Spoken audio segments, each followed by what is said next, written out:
Evet sevgili dostlar, Cumartesi annelerinin 1000. hafta Taksim Meydanı'ndaki Galatasaray'da oturma eylemindeyiz.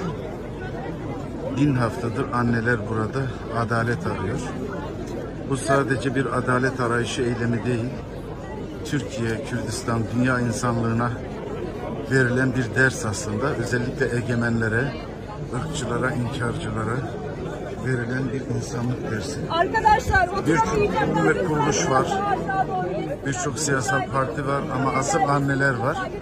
Burada annelerin insanlığı, partileri, kurumları buluşturuyor olması başlı başına annelerin öncülüğü üzerine ayrı bir yorum ve değerlendirme yapmak gerekiyor.